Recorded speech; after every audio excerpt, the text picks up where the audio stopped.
The Moai statues have been standing tall and proud for hundreds of years. Once people put an enormous effort into carving these grand sculptures, and then they just suddenly stopped making them. But why? Let's figure out this mystery.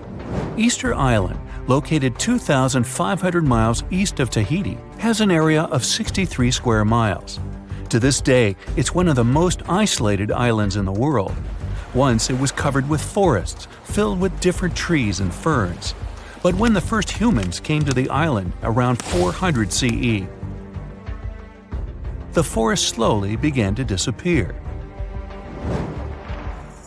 And starting from 1250 CE, Moai statues began appearing all over the place.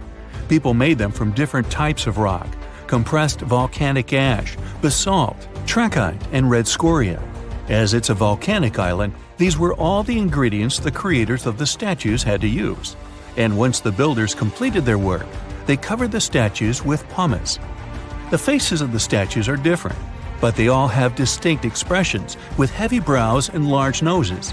Their arms are carved into the body. Some have hats on top of their heads.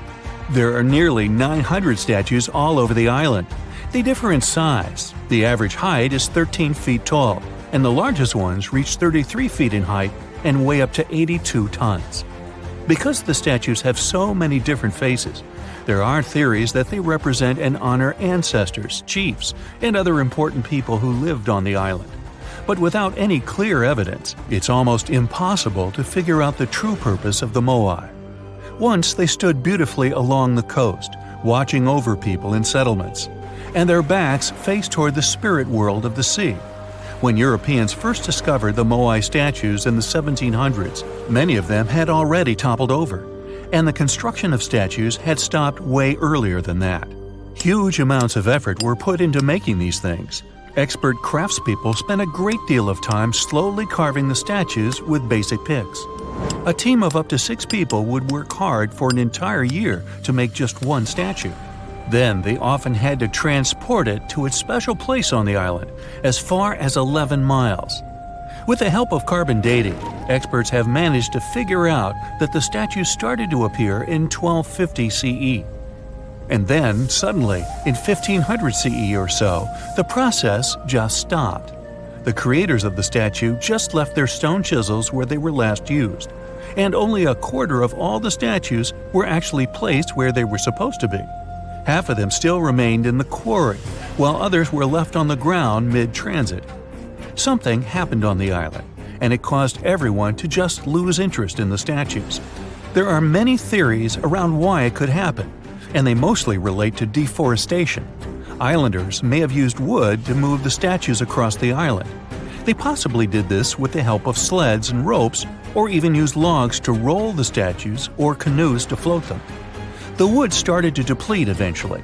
Trees on the island took very long to grow, and rats ate most seeds. People had many uses for wood, and they needed it not only for practical things, but also to create other statues. Another reason why the inhabitants of the island could have stopped building the statues might be that they were busy with other projects. Specialized rock gardens were becoming more common with a growing population. They were great for the soil, keeping it warm and fertilizing it at the same time. Islanders spent much time and effort making these rock gardens, and there simply wasn't enough time to focus on building and moving the statues. Another theory suggests that what people believed in changed over time. Supposedly, the islands once saw the statues as a connection to their ancestors. After some time, though, rituals depicting a show of strength and endurance became more widespread. And with these rituals, islanders started to carve images related to seabirds. Seabirds became the main animal on the island. People started to believe that their ancestors looked over them through birds instead of the statues, so there was no longer a reason to build the Moai. Anyway, these theories might be true, but the main problem was that the small island couldn't support a growing population. What was once a lush land covered in forests quickly became a barren landscape. For the first few centuries, people relied on forest resources, but agriculture became more important sometime after 1550, when forests disappeared. Tribes that once worked together to build the fantastic monoliths focused on competing against one another instead. During the struggle for land and resources, the Moai statues were toppled over because people wanted to reduce their significance. Over the following centuries, all the statues were pushed over, but not all of them deliberately. Many fell naturally after being neglected for so long. Some even ended up in the ocean water surrounding the island, and there they sat for a while. But there was some good news for these statues. They were re-erected, providing a great experience for visitors from all over the world. If you make a journey all the way to this isolated island, the first question you'll probably ask will not be how the statues were made or how they were moved. It will be, how on earth did anyone even make it here in the first place? It was one of the most amazing feats ever. The Polynesians sure did some pretty extraordinary things. From as early as 1500 BCE, these boat-faring people began to explore their world. They used the most advanced marine inventions of their time. They sailed across the ocean in catamarans and outrigger boats, starting in Southeast Asia and inhabiting many more places throughout the Pacific. They lived as far north as Hawaii in 900 BCE and all the way to the south in New Zealand by 1200 BCE. And the farthest journey to the east was, of course, Easter Island. In only a few hundred years, these early sailors inhabited an area of thousands of square miles. They simply memorized where they had already been and, this way, managed to navigate the ocean. They used a wide range of techniques. They watched the sun as it rose and set during the day. Stars helped them at night. If it was overcast and sailors couldn't figure out direction visually, they used other brilliant methods. They watched the movements of ocean currents and wave patterns and paid attention to bioluminescence in the water. These patterns helped them find where specific islands were located. These seafarers even understood how islands and atolls in the distance caused air and sea interference patterns. Birds provided them with certain signs too. Some of them migrated long distances from one island to another, which gave travelers some kind of a visual connection for their route. Other types of birds had specific feeding times. Sailors knew when and where they hunted and directed their boats depending on where these birds fed. Vikings certainly get way too much credit for their seafaring abilities. Where they used a sun compass, the early Polynesians relied purely on the knowledge of how nature itself could guide them. Their skills were so advanced that in 1769, Captain James Cook, an English explorer, even hired a Polynesian navigator because of his extensive knowledge of the seas. But even more surprising was the fact that he drew a map from memory. It covered an area that was 2,000 miles wide. In this region, there were 130 islands, and the navigator knew 74 of those islands by name. At the beginning of their voyage, Captain Cook often disregarded the navigator's advice. But toward the end of their journey, he was very impressed. He also recognized the Polynesians as possibly the most widespread nation on Earth. The Easter Island giant heads are so popular that they even have their own emoji. Their true meaning has been a mystery for hundreds of years. But it looks like we at least know how they were built and transported to their permanent location. The Moai statues consist of three parts: a large yellow body, a red hat or top knot, and white inset eyes with a coral iris. Around 1,000 of them were created. The main bodies of most of the statues were made out of volcanic tuff from a local quarry in what used to be a volcano. The material is easy to carve, but not so easy to transport. That's probably why researchers found over 300 unfinished moai back in the quarry. The rest of them stand in various locations, facing the villages as if watching over the locals. So, it looks like the statues were carved lying on their backs. Then, their creators detached them from the rock, moved them downslope, and set them in a vertical position to finish the work. Once it was done, it was time to get the statue to its platform. Now, if you've ever moved houses, you know how physically hard it is. So, imagine having to move a statue that is about half as heavy as a house without a car or any modern equipment for a distance of 3 miles. The locals must have invented some original way of doing it, and scientists tried to recreate it to guess what it was. They tried pulling Moai replicas on wooden sleds. They thought someone could have used palm trees for that purpose, but this theory has been debunked. The most successful experiment so far was wielding ropes to rock the statue down the road in a standing position. This method sounds real because the local Rapa Nui legends mention that the Moai walked from the quarry. And, of course, they needed a good road to get there. In the early 20th century, researcher Catherine Rutledge identified an 800-year-old road network on the island. It was a bunch of pathways around 15 feet wide going from the quarry. She thought that those roads were ceremonial and not built just for the statues. She wasn't a famous scientist back then, so others mostly ignored the theory. Several decades later, famous Norwegian adventurer and archaeologist Thor Heyerdahl published his theory.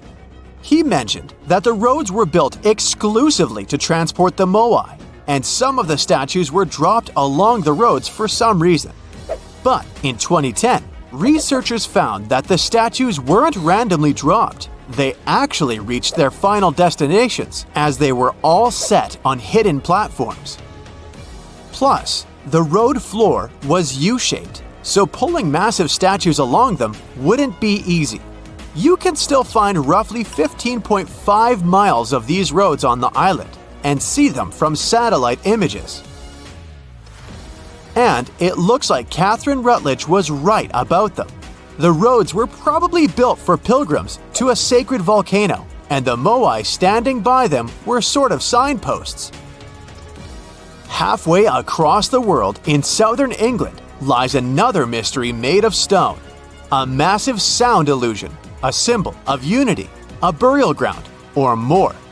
Scientists are still debating the purpose of Stonehenge. It took Neolithic builders around 1,500 years to construct this beauty made of roughly 100 stones standing upright in a circle. Millions of tourists come to see it every year, and heritage protectors were worried about the modern road snaking close to the landmark. That modern road is now sunk into the ground below the grass level. And even though archaeologists assumed they could find an older road under it, they didn't have any high hopes. But when they took off a layer of asphalt, they noticed two parallel ditches that were nearly perpendicular to the road. The ditches connected the shortened sections of the avenue. That's what the archaeologists call the ancient pathway leading up to Stonehenge. It proves that the ancient people used to visit the monument for their purposes, and probably some ceremonies. Another interesting find during a dry summer was 3 dry patch marks within the stone circle. It looks like they were left there by 3 massive boulders. So Stonehenge could have been a full circle once. In 2021, archaeologists found a Roman road submerged in the Venetian lagoon.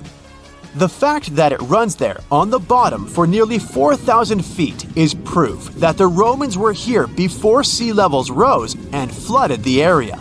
It supports the theory that there was an important settlement here centuries before Venice was founded at the spot in the 5th century CE. The ancient Romans were great at many things, and one of them was building roads. And it looks like they weren't afraid to work on the trickiest terrain. Scans have shown that the ancient road was built right on the beach, and it requires some serious skills. Imagine a village from over 1,000 years ago frozen in time.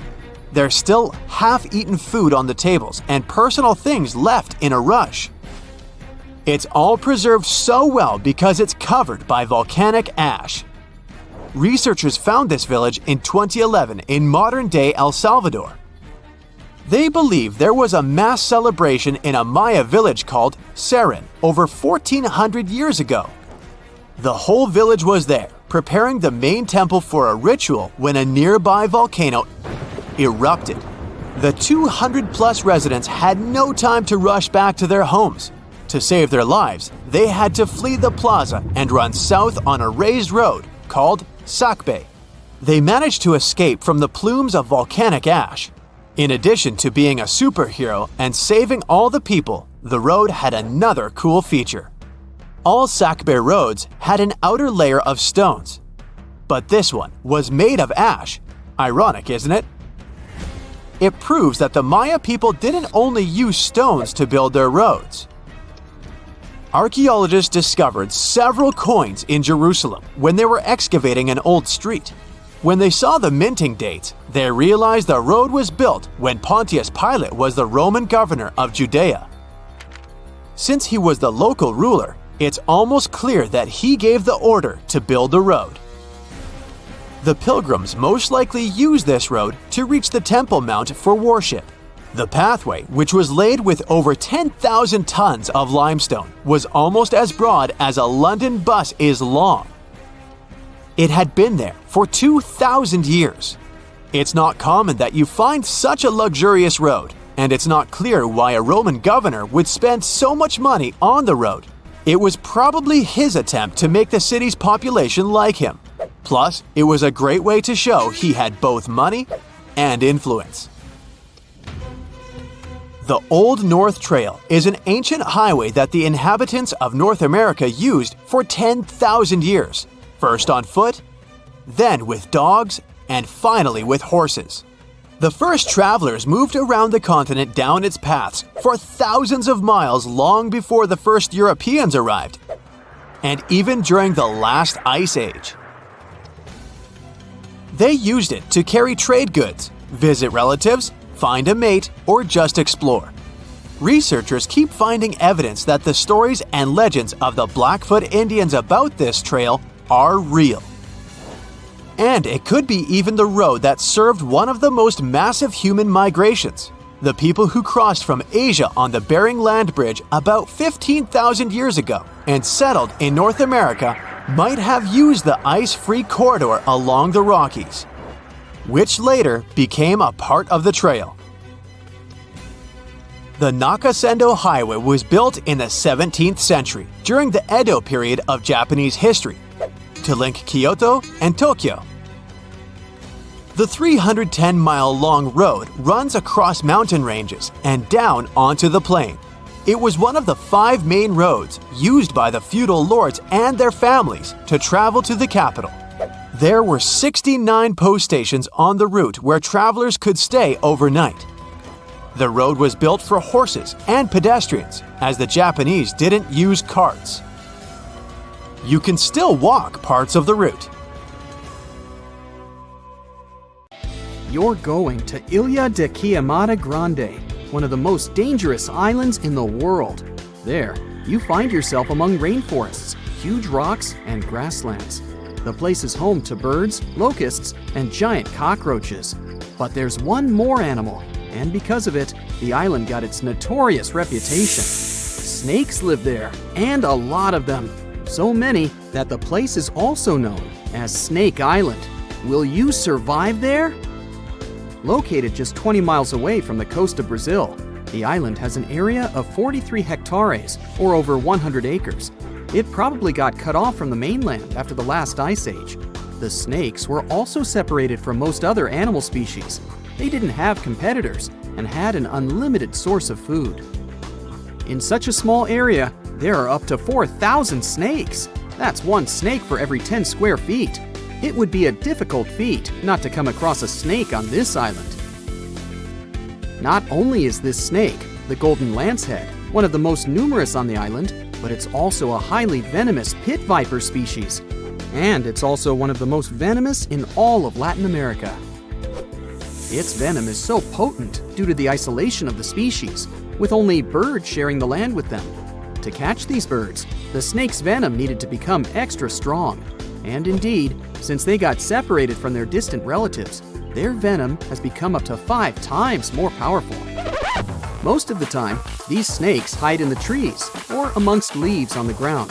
If you find yourself stranded here, you'll want to keep yourself a safe distance away. Snakes mainly use their sense of smell and rely on vibrations.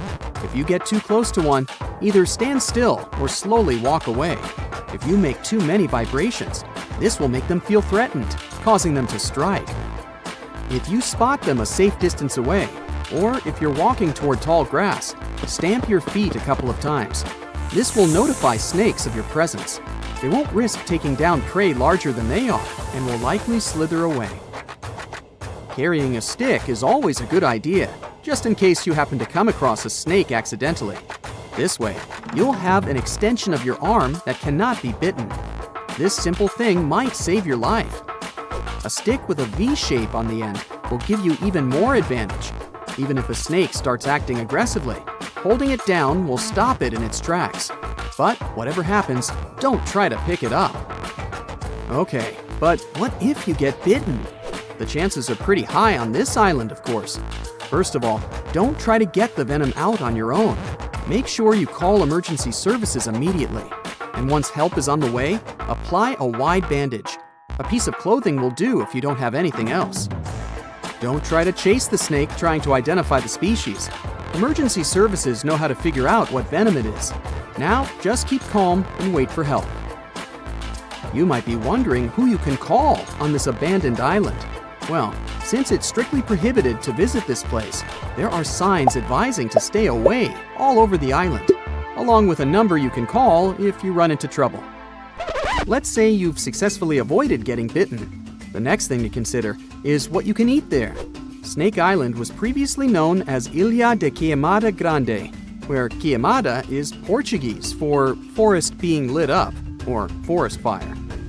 The reason for that was the fact that the entire island was deliberately set on fire to make room for a banana plantation. Unfortunately, the banana business didn't turn out to be a success, probably because farmers got sick and tired of snakes.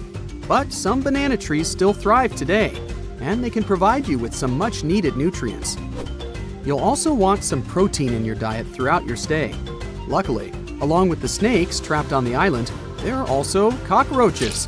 These giant prehistoric-looking roaches come out at night to feed on plants. Get that barbecue started and enjoy the rare delicacy this island provides. A great way to survive on the island is to avoid it altogether. If by chance you happen to be sailing past, keep in mind that this place was once connected to the mainland. Rocks beneath the waves are very likely to damage the bottom of your boat if you get too close. Make sure you keep an appropriate distance when traveling past. Sure, this island is intriguing, but please remember that no matter how close you get to it, you won't be able to see snakes from the boat. You can only see these creatures if you get close enough, which you really shouldn't do. And it's not only reptiles that make this location dangerous. Pirates visit the island quite often. Not the sea shanty singing peg-legged arr pirates, but bio-pirates who come there to capture the very thing that makes it so dangerous. They come there for snakes, to catch them and sell them illegally. Since the island got cut off around 11,000 years ago, the golden lancehead has evolved within its own unique habitat. So, although there are many reptiles on this island, they're still an endangered species. Due to their limited numbers, their value is very high, reaching up to $30,000 on illegal markets, which gives biopirates the motivation to catch them. I can think of better ways to make a living. Anyway, let's say you've got all the resources necessary to survive in one of the most dangerous places on Earth. Do you think you would manage this feat? Perhaps you think it's impossible. You'd be surprised at how possible it can be, if you know what you're doing. It turns out many have visited this scary place before. Research teams often come there. They study the golden lancehead snake, its environment, and its food sources for conservation purposes. But scientists always make sure there's a doctor on the team. There's also a lighthouse on Snake Island. It had been operated by people until the 1920s. Then it became automated. One guess why. Brazilian authorities visit the lighthouse once a year to make sure it's still functional. Locals on the mainland know the reputation of the island, so the stories of people going missing are minimal. But one group of fishers once got too close to the island. As they were sailing along their normal route, they accidentally neared the shore. Their boat hit a rock under the waves and began filling with water. As the boat was quickly sinking, the men had only two options: to try to survive in the rough sea or swim to the shores of Snake Island. It was a hard choice to make. After all, they had heard the stories. And it wasn't just about snakes. Rumor had it that the island was cursed. Regardless of the stories, the fishers chose to take their chances with Snake Island. After making it to the shore, they tried to be careful. Their knowledge of the island could help them survive. Most importantly, they knew to avoid the rainforest at all costs. As the men got hungry, they carefully walked along the edge of the forest, warily collecting bananas. They were mostly sitting, waiting, and conserving their energy. They could only drink water when it rained. It was just enough to sustain them. They slept on the beach, unprotected from the elements and weather. And all the time, they were so close to the comfort of the lighthouse or caves. They were probably overly cautious, but it was either enduring some discomfort or risking their lives for a dry bed. They didn't yield to the temptation. They managed to survive for 3 days without being bitten by a snake. After that, a passing boat finally rescued them. So, now you know, anything is possible.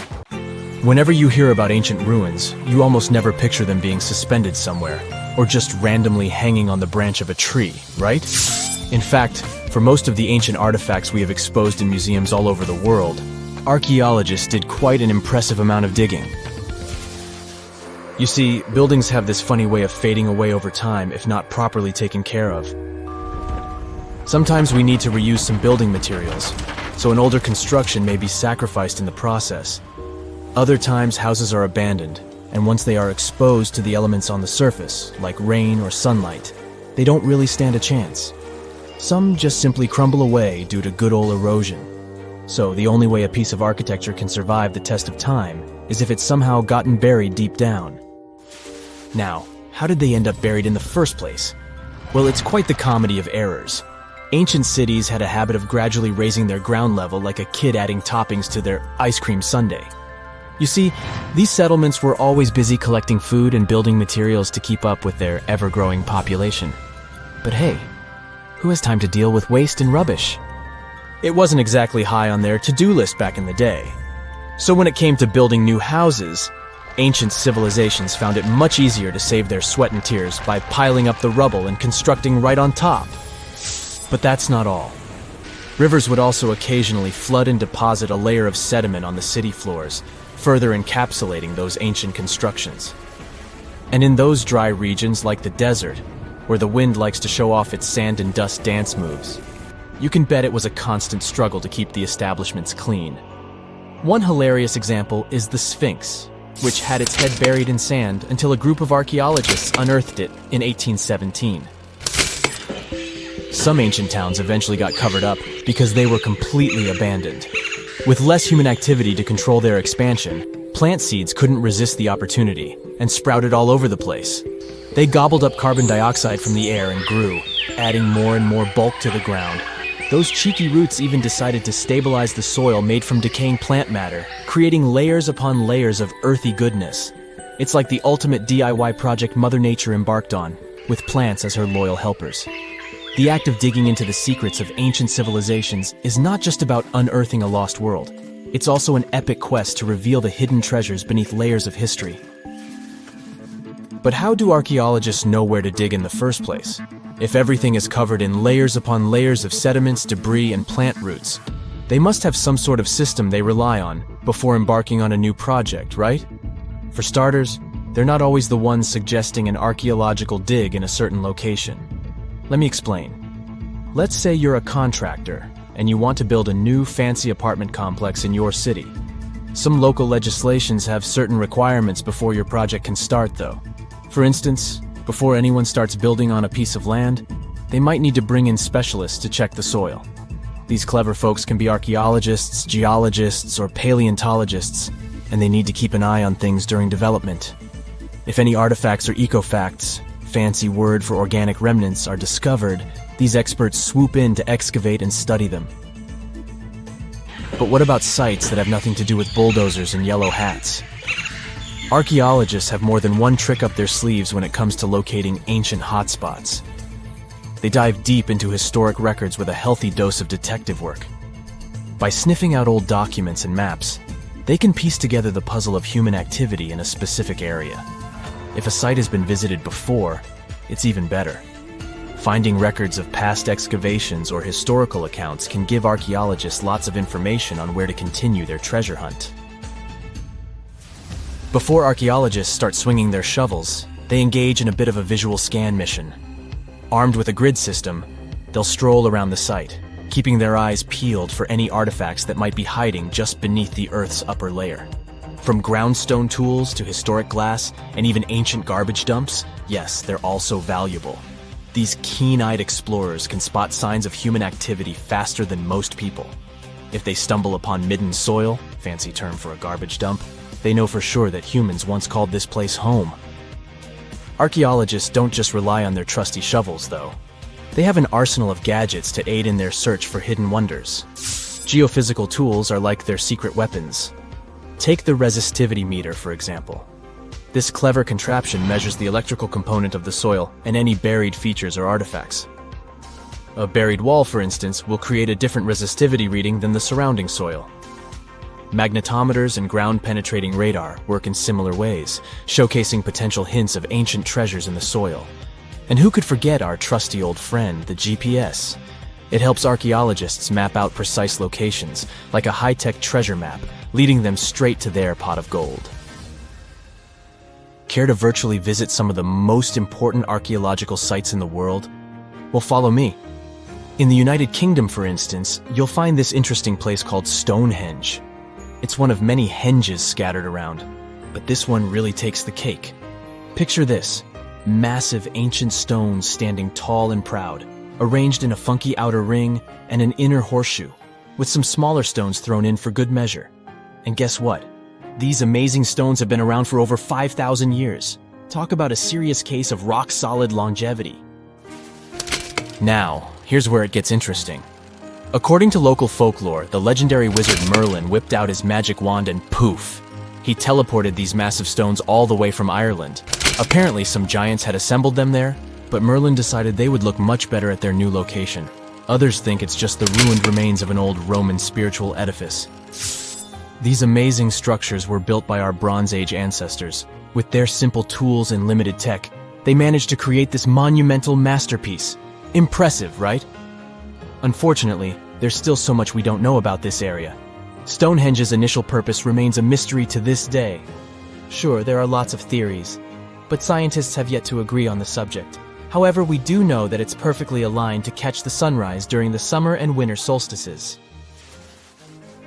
The ancient city of Pompeii is an equally amazing archaeological site. Picture this.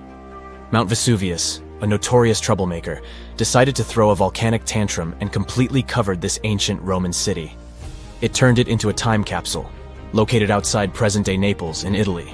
Fast forward to the year 1748, when a bunch of adventurous explorers stumbled upon Pompeii. Lo and behold, they discovered a treasure trove of well-preserved goodies: streets, houses, food. Probably a bit stale by then. Blingy jewelry, fancy sculptures, colorful frescoes, everyday household items, and even animal and human remains. It was like an epic archaeological party. From the looks of it, Pompeii had it all. Fancy houses and villas, a massive 20,000-seat arena, cute little artisan shops, hangouts like taverns. And let's not forget the saucy spots like those luxurious bathhouses for some intense pampering. There's also the Sanctuary of Apollo, where people used to gather for their daily dose of worship. And of course, the bustling heart of the city, the Forum of Pompeii, where all the cool people used to hang out. And guess what? Pompeii is so cool that it made it to UNESCO's World Heritage List back in 1997. That's like the ultimate Hall of Fame for historical awesomeness. It also includes many other famous buildings and sites, like the Taj Mahal in India and the Acropolis of Athens in Greece.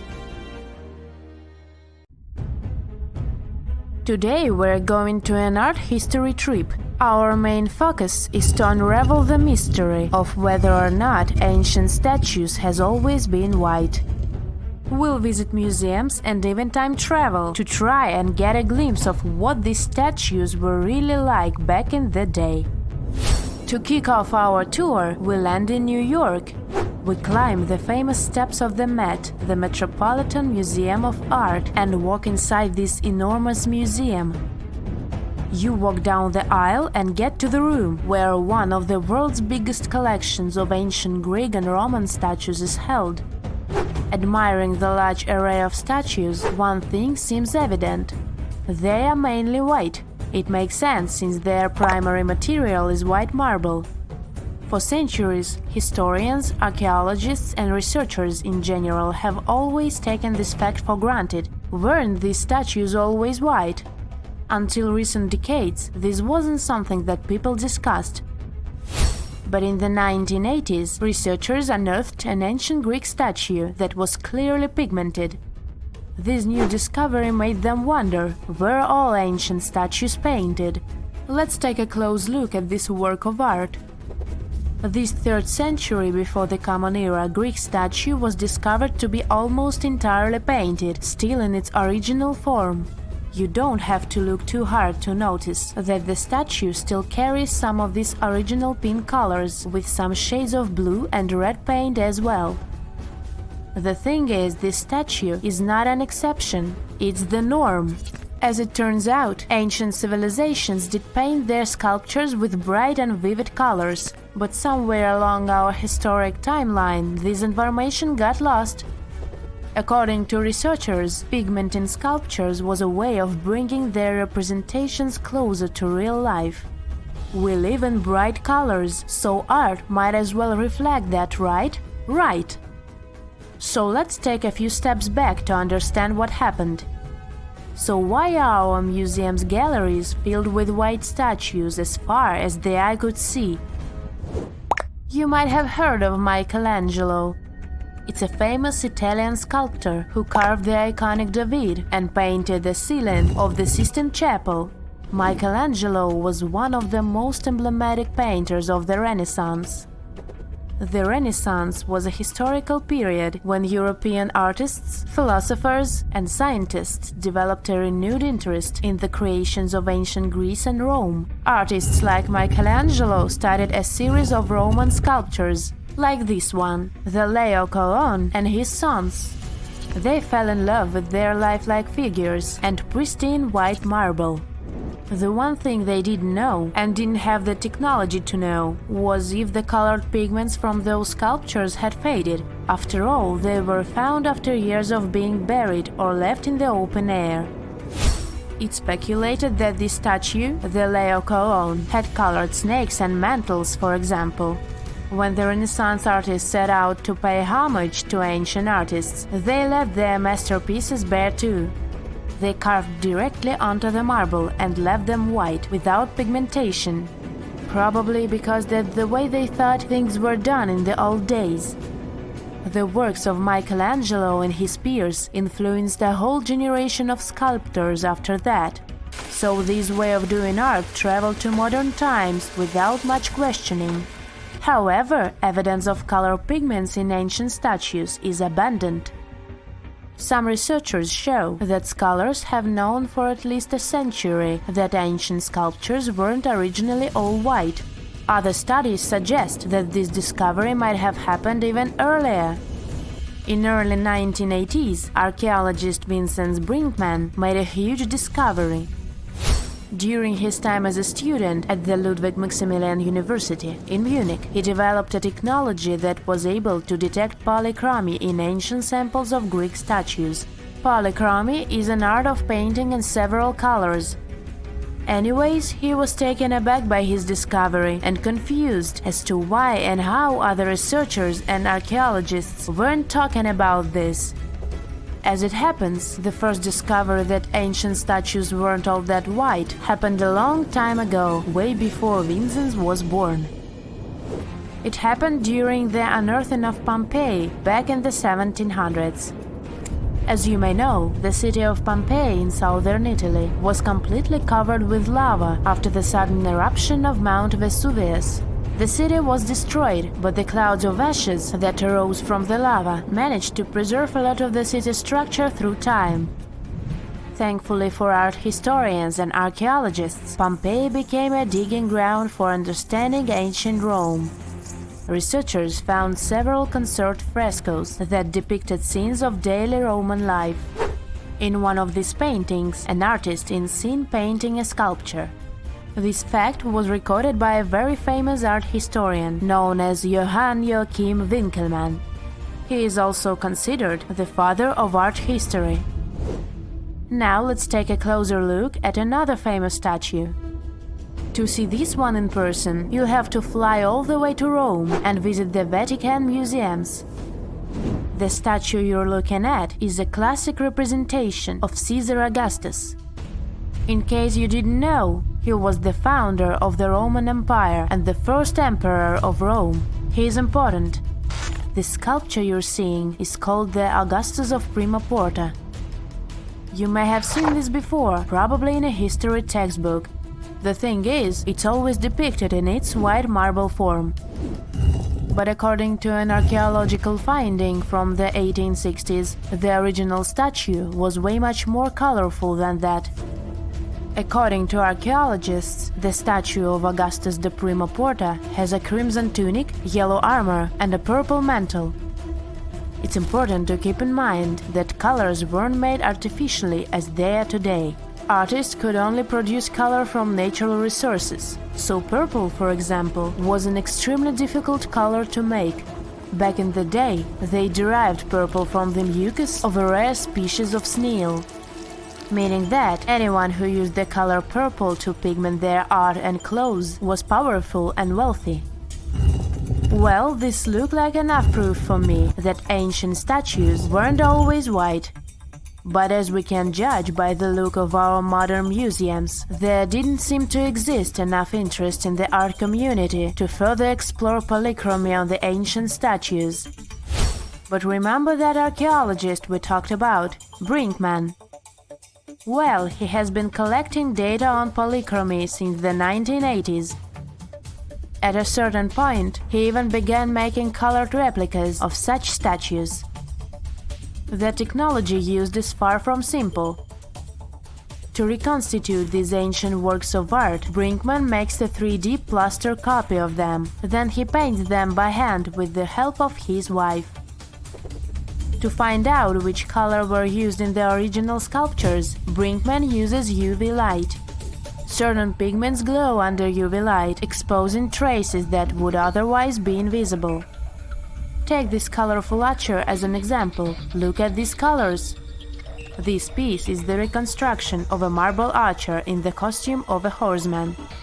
To accurately depict the archer, restorers had to research a lot about the history of the region where the art piece was originally found, since colors have a cultural meaning. That, together with UV technology, allowed for the reconstruction you can now see. It seems very far from the idea we have of what the Greeks would make, but this is supposed to look exactly like the original one.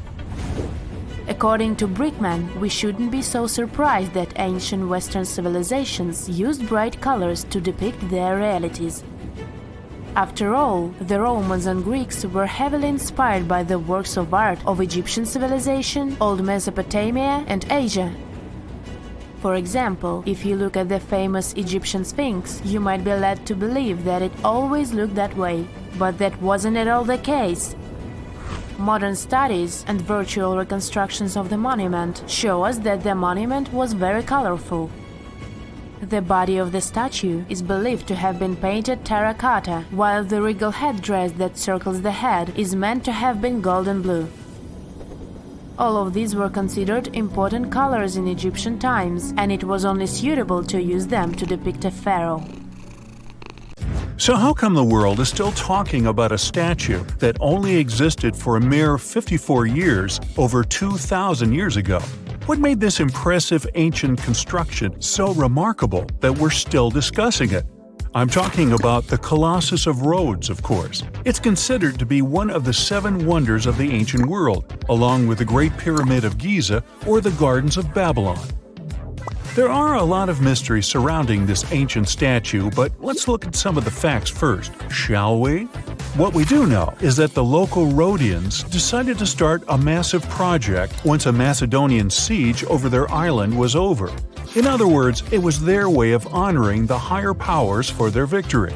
Using a lot of material left behind by the Macedonians, they started the construction of the Colossus, which is estimated to have taken about 12 years. Most contemporary descriptions of the sculpture agree that it stood about 105 feet tall. Now, just to compare, that's about the size of the Statue of Liberty today, which is 151 feet tall. It may not seem like a lot. I mean, Lady Liberty is currently ranked as the 52nd tallest statue in the world.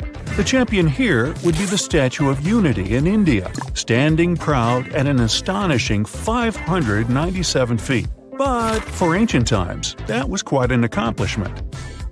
But is the similar height the only connection between the Colossus of Rhodes and the Statue of Liberty? Not really. We do know that they both also refer to Lady Liberty as the modern Colossus, since both statues were constructed as a symbol of liberation. There's even a plaque placed inside the pedestal of the New York statue, inscribed with the first verse of the sonnet, "The New Colossus," not like the brazen giant of Greek fame. To build this massive Colossus statue, they sure needed a lot of bronze. Some ancient records even recount that the construction required 27,000 to 29,000 pounds of bronze. Even for modern times, this is a lot, but back then, they even called it an operation that involved the bronze industry of the entire world. The man tasked with bringing the statue to life was Charles of Lindos, a local Greek sculptor. The whole construction took place from 294 to 282 BCE. But unfortunately, Charles never got to see the end result. We don't know for sure why that happened, but some records claim constructing the Colossus of Rhodes may have led him to complete bankruptcy, since he failed to accurately estimate the cost for the massive statue. Anyway, we still don't know for sure how it was possible to build a statue this big back in those days. They had none of the equipment we have today, like excavators or elevators. Some old records said that they had to invent a completely new, custom method to build it. It all happened on the location, put together piece by piece. They supposedly split the statue into many different sections, and the first one to be constructed was the feet. Once each section was done, huge mounds of earth were placed around it, so they could continue working on the next section above. However, these records were made more than 100 years after the Colossus was finished, so there's little we can say about the accuracy of this information. In all those 12 years, the local Greeks worked around the clock to build the Colossus of Rhodes. They started with a white marble base that they placed at the statue's feet. They then continued with some sort of an iron skeleton, to which they attached the bronze plates. Why did they choose bronze, though? Well, that was more for practical reasons, since bronze is stronger than iron and it can also sustain extreme weather conditions. More so, if you think about it, the statue was located pretty close to the sea, so the air surrounding it would have been pretty salty. That's why they needed to make it out of quite sturdy material. And what about the location? Well, that's something that has been up for debate for a long time. Researchers initially believed that the statue stood with each leg on either side of the Mandrake Harbor, one of many in the city of Rhodes, basically straddling its entrance. As imposing as that may sound, it was likely not the case. First of all, that would have meant the harbor would have to have been closed for the whole duration of the construction, which doesn't seem to match all the other records. More so, after the statue had fallen, it would have probably blocked the entirety of the harbor, which again doesn't seem to be mentioned anywhere. Most recent depictions say that it most likely stood either on the eastern side of the Mandrake Harbor or maybe even further inland. So, what happened to this impressive structure? Is there really nothing left of it to this day? And why did it survive for only 54 years, since it took so long to build and it was so important for locals? Well, as admired and valued as it was to the Greeks, an earthquake took the Colossus of Rhodes away from them. The story goes that because of the movement of the earth beneath it, the statue snapped at its knees and was completely laid on the ground. Nonetheless, the statue still continued to be admired for centuries. The Rhodians refused to rebuild it as they considered it a sign and did not dare intervene with destiny. By the middle of the 7th century, they had taken away what was left of the statue completely. Legend says it took about 900 camels to carry all the bronze away from the location. And what about the looks of the statue? This is also one aspect that is still shrouded in mystery. Even though it was a symbol of the locals' pride in maintaining their independence, they did not use the depiction of the statue for any of the coins they made, even though that was kind of customary. Other art historians do think, however, that the Colossus was similar to other depictions of the same mythological creature, a male figure that had rays of light rising from its head.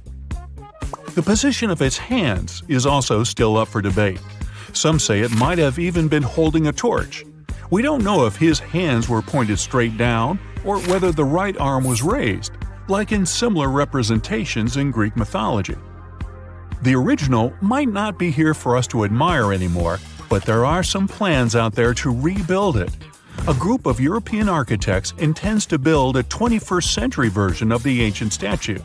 This new construction is planned to stretch 500 feet tall.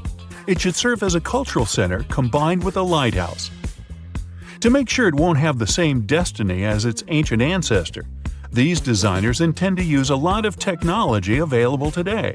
Firstly, they plan to cover the whole exterior of the modern Colossus with solar panels so that the enormous building has enough electricity. They also intend to use modern resources to make sure earthquakes and wind forces won't affect the massive structure yet again. To do that, they plan to build the statue as a tripod structure, made from its two legs and a third pillar of support, constructed from the sash draped over the statue's arm and touching the ground. They also plan to place heavy steel support around the base for counterbalance. They even thought of a suspension system that would permit the statue to rock back and forth, making it a bit more flexible and able to resist all the various weather conditions. The manufacturer's suggested retail price on this project is quite high though, estimated at around $283 million. Supporters of the modern Colossus are optimistic as they are certain they can raise that impressive amount of cash through crowdfunding and private investments. Tourists visit them daily, scrambling for the perfect selfie with some of the world's best-known attractions. But I'm sure you're unaware of these little secrets some of these places are hiding. I promise that today you will look at these world-famous monuments in a new way. Did you know that the Statue of Liberty has a second name? The Liberty Enlightening the World. And what's hidden in a box under the statue, right here?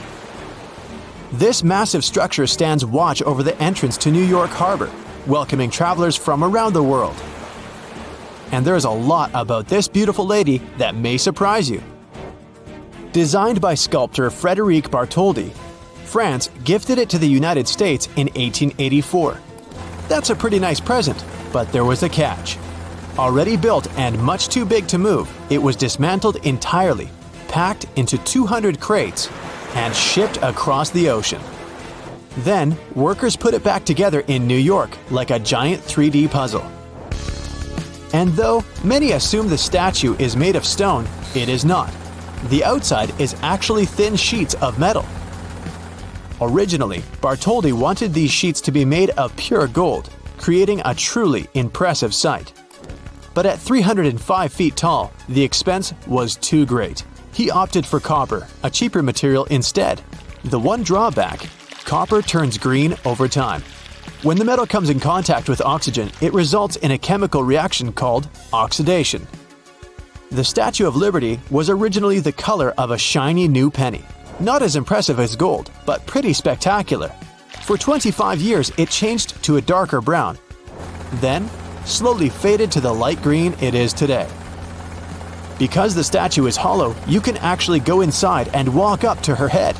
I hope you've been working out though. You have to climb 354 stairs to make it to the crown. Though initially open to visitors, the torch is now out of bounds. It was damaged in 1916 and has remained closed ever since. Maybe avoid visiting when the weather is bad. In heavy winds, the Statue of Liberty sways up to 3 inches, while the torch can move as much as 5 inches. I would turn as green as the statue itself. Oh, and it's hit by nearly 600 bolts of lightning every year. Shocking, I know. There's also a secret box tucked away beneath the statue. It contains a copy of the US Constitution. 20 bronze medals, and a portrait of the statue's designer. Another well-known monument takes us over the Atlantic Ocean to Paris, France. It's the Eiffel Tower. And though appreciated now, did you know it was once so disliked it almost never got built? Or that the engineer added a special floor just for himself when the tower went up?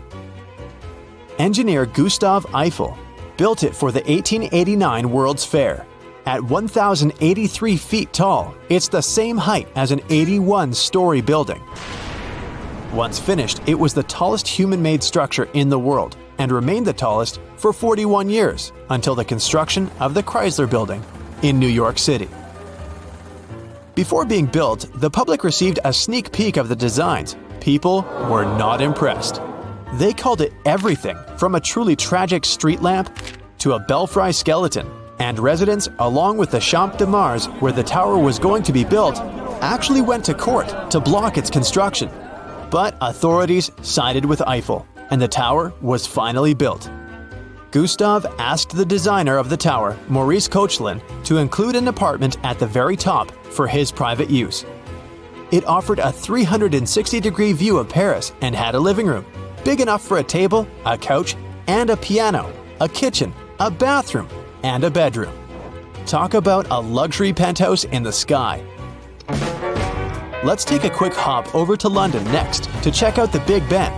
But which part of the structure does the name actually refer to? You might be surprised. Big Ben is actually the name of the bell, not the tower. That's right. You're more likely to hear Big Ben than see it. It's located in the Clock Tower, which was renamed Elizabeth Tower in 2012. And the only visitors allowed to enter Elizabeth Tower and see Big Ben are residents of the United Kingdom. Everyone else can only admire it from afar. Pity. The bell weighs 16 tons, the same as 4.5 hippos, and is 7 feet tall. Not far from here is the impressive London Eye, Europe's biggest wheel at 443 feet tall. Less than 30 years old, it still has its secrets. In this case, they involve the number 13, a little romance, and tortoises. There are 32 climate-controlled observation capsules on the giant wheel, but they numbered them from 1 to 33. What? The reason is simple. Designers skipped the number 13 because of its association with bad luck. Next time you take an elevator, you'll notice there's no 13th floor in most buildings for the same superstitious reason. The 32 capsules represent the 32 boroughs, or areas of London. And it is a top-rated tourist destination, receiving more visitors than the Taj Mahal or Stonehenge. And who knew a giant wheel could be romantic? At least 5,000 marriage proposals and over 500 weddings have taken place here. Not a fan of scary rides? You got nothing to worry about. The London Eye moves at a very slow 10 inches per second, which is twice as fast as a tortoise moving at top speed. The ride doesn't even stop to let people on and off. Back to the United States for this next famous monument, the Hollywood sign. Did you know that it used to be bigger? Or the reason it was built in the first place? Don't worry, I'm about to share all its secrets. Developers S. H. Woodruff and Tracy E. Schultz built the original sign in 1923, creating it to advertise real estate. The two men wanted to establish a new neighborhood called Hollywoodland, and the now iconic sign was simply meant to be a giant advertisement to draw home buyers to the area. They planned to remove it after 18 months. In fact, the original sign spelled out Hollywoodland. The city dropped the last 4 letters in 1949. And now, you can only appreciate it from a distance. Tourists are not allowed anywhere near the actual sign. Standing in your way, razor wire, motion sensors, infrared technology, and alarms. There are even helicopter patrols. Yikes! Let's head north to Canada next, to the city of Toronto. When you search along its skyline, you'll see its most famous landmark, the impressive CN Tower. At 1,815 feet tall, it's pretty hard to miss. But what treasure does it hide in a special time capsule tucked away in its walls? It took a whole year for 1,500 workers to build the tower, completed construction in 1974. 2 years later, it was open to the public. Afraid of heights? It might not be a tourist attraction for you. First, the elevators have glass sides and a glass floor as well. It takes 58 seconds, speeding at 15 miles per hour to take you from the ground floor to the observation deck in the sky. And the deck also has glass panels on the floor. Don't worry though, you're not gonna fall through. They're so strong that they can handle the weight of 35 moose. I wonder how they tested that. When the tower opened in 1976, a time capsule was hidden in the wall of the lookout level. Inside, you'll find newspapers, Canadian coins, letters from children, and a letter from Pierre Trudeau. The capsule will remain there until 2076, and there's more. Mount Rushmore actually has a hidden room behind Abraham Lincoln's head, but what's inside? Sculptor Gutzon Borglum initially had a much bolder design in mind, including moments in American history with the foreheads of George Washington, Thomas Jefferson, Theodore Roosevelt, and Lincoln. But his ideas were too ambitious. Instead, he was given permission to create a Hall of Records, a secret chamber that would highlight the history of the United States and any important documents. And finally, what's the secret color-changing magic of the Taj Mahal in India? And the reason is surprisingly simple. The large building can be found in the city of Agra in the northern part of the country. It was built by Shah Jahan as a monument and a tomb for his wife, Mumtaz Mahal. Construction started in 1632 and wasn't completed until 1647. White marble covers the outside of the building and is decorated in jewels like lapis lazuli, jade, turquoise, and amethyst. These are placed to create geometric and floral patterns. But if you look at photos of the building, it doesn't always look the same. The color changes depending on the time of day. It has a lot to do with how the sun reflects off the marble. It may seem pinker at dawn, pure white at noon, and an orange bronze at sunset. Some evenings it may even look translucent blue. A second building was planned, designed by the Shah himself. It was a dark reflection of the original. Instead of white, the plan called for black marble. They never completed it. It's incredible how even more impressive these already cool monuments seem when you know a few of their secrets. The Statue of Liberty wasn't always the iconic green color that we know today. The statue originally consisted of copper skin over the iron framework, making Lady Liberty appear a bright bronze color. Over the years, the copper began to oxidize, forming a protective layer called patina and creating a bright green hue. It took 30 years for Lady Liberty to turn fully green. If the statue's sculptor Bartholdi had it his way, Lady Liberty would never have been green, or even copper for that matter. The architect originally intended for the statue to be a lighthouse. In order for the lighthouse to be visible at night, Bartholdi planned to wrap the entire sculpture in gold leaf so that it would glow under the moonlight. This idea was rejected because it would have been far too expensive. New York isn't the only city to have its own Lady Liberty. You can find a much smaller version of the sculpture within the entrance hall to this famous museum in Paris.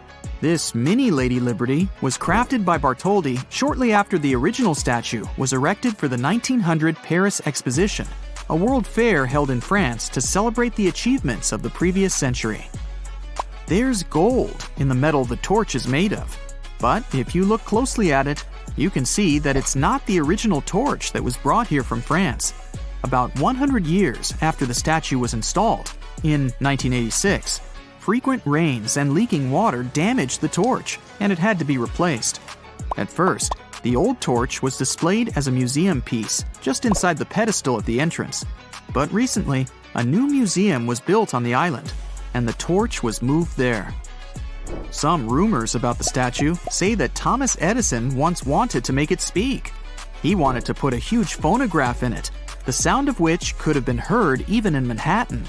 Good thing this never became reality. It would have been unbearably noisy on the island, and it would have sounded creepy. Lady Liberty arrived from France on June 17, 1885, in over 300 copper pieces in 214 crates on the French ship Seafaring. It got into a terrible storm and nearly sank. The statue could have been moved to Baltimore, Boston, San Francisco, or Philadelphia. When New York didn't have enough money to pay for the pedestal, these cities were willing to pay for the whole construction on condition of its relocation. In 1983, David Copperfield made the statue disappear in front of a crowd. They were sitting on a platform, and the illusionist opened the curtain and showed them a big empty nothing in Lady Liberty's place. In reality, the platform was slowly moving until it reached an angle from which the statue couldn't be seen behind one of the towers on the platform. It's believed that Charlotte, the mother of Frederick Bartholdi, who was the statue's sculptor, became the model for its face. In 1876, one French senator met her at the opera. He was shocked to see a live version of the statue. Some people think that Lady Liberty has a male face. According to them, it doesn't look much like Bartholdi's mother, but is a copy of his brother. Frederick knew his face in every detail because he spent hours watching his brother at the hospital. In the summer, the crown of the statue becomes a temporary home for peregrine falcons. In the winter, owls are often seen there. Many other bird species migrate through Liberty State Park in the spring and fall months, including rare ones. The last official residents of Liberty Island were the family of the superintendent of the Statue of Liberty. They had free housing at Liberty Island until their home was damaged in a 2012 hurricane. At 305 feet tall, when the Statue of Liberty was first built, it was the tallest iron structure in the world. Of course, that has now been far surpassed. The tallest building in the world, Dubai's Burj Khalifa, has a staggering height of over 2,700 feet. That's almost 9 times taller than the Statue of Liberty. The famous sculpture is weatherproof. Lady Liberty is struck by around 600 bolts of lightning every year since she was built. Some photographers have been lucky enough to catch these moments. She's also survived hurricanes, ocean changes, and countless storms. The Statue of Liberty was designed to sway in the wind. During heavy winds, Lady Liberty can sway up to 3 inches in any direction, and its torch can sway 5. The weight of the statue can be compared to the weight of an empty Boeing 737. But this is only the outer skin of Lady Liberty. The metal construction inside, that is, stairs, pylons, and supports, weigh another 125 tons. It's like a small train locomotive. And the concrete base underneath weighs an impressive 27,000 tons. That's like a fleet of 11,000 heavy SUVs, or 180 of the largest blue whales. It took the workers 4 months to fully assemble the statue on the finished pedestal. The statue is connected to the pedestal, so it can't be lifted separately. And the entire metal structure inside can be seen through the glass ceiling of the pedestal. Although interior work was still in progress, you could already see the statue in all its beauty. There's a star-shaped base on the ground. It's the remains of the former Fort Wood on the island. Next comes the granite pedestal, which has its own observation deck, and the statue itself. Visiting Lady Liberty is a good workout. Visitors need to climb 354 steps to reach the crown. Inside the crown, there are 25 windows, providing stunning panoramic views of New York City. It's also much smaller than you thought it would be. Lady Liberty's crown is adorned with 7 individual spikes. Some say these spikes represent the 7 oceans and continents of the world, bearing the universal concept of liberty. Others think they represent rays of sunshine. The Statue of Liberty was first assembled near Parc Monceau in Paris. The locals loved her so much, they called her Lady of the Park. They used 300 different kinds of hammers to shape the copper, which was the weight of an African elephant, into the statue. The statue was finished thanks to one of the first crowdfunding campaigns in history. First, French sculptor Frédéric Auguste Bartholdi, who created the statue, raised funds in his country to build it. Then, over 120,000 donors in the US joined in to give it a pedestal. Lady Liberty received a new torch with a flame during the 1984 renovation. It's made of copper and covered in 24-karat gold leaf. The original torch had to be replaced because of water leakage. You can now see it at the Statue of Liberty Museum.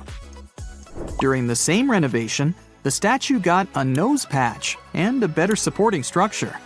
The original one was slightly imperfect. They found out the head had been installed 2 feet off center, and the arm was 18 inches away from the body. The Lady of the Harbor is as tall as a 22-story building. Her face is as long as a queen-size bed, and her hands are twice as long. If this lady ever wanted to buy shoes, they'd have to be a size 879.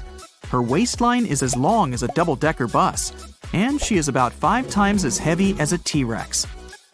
It's practically impossible to see it when you visit, but Lady Liberty is standing on a broken shackle and chains. They stand for breaking free. Her right foot is slightly raised. Bartholdi was thinking of putting chains in the statue's hand first, but ended up giving her a tablet instead. The pedestal now hosts a museum where you can learn all about the statue's history. From there on, you can climb a double metal narrow staircase of 354 steps to the crown. It's so small, it only fits 10 people at a time, but it has an impressive 25 windows. The torch is closed for visitors. Bartholdi was assisted in his designs of Lady Liberty's structure by Gustav Eiffel. He was a famous structural engineer who, you might have guessed from his name, is famous for designing the Eiffel Tower. Eiffel designed the framework and structures that support the Statue of Liberty. Liberty Island was only named so in 1956, 70 years after the statue had been installed. Until then, it was known as Great Oyster Island, then Bedloe Island, after a Dutchman who owned it. At some point, it was also called Love Island by order of Governor Francis Lovelace. You can't travel to Liberty Island by a private ship and dock it there. The only allowed official way to get there is by Statue Cruises Ferry.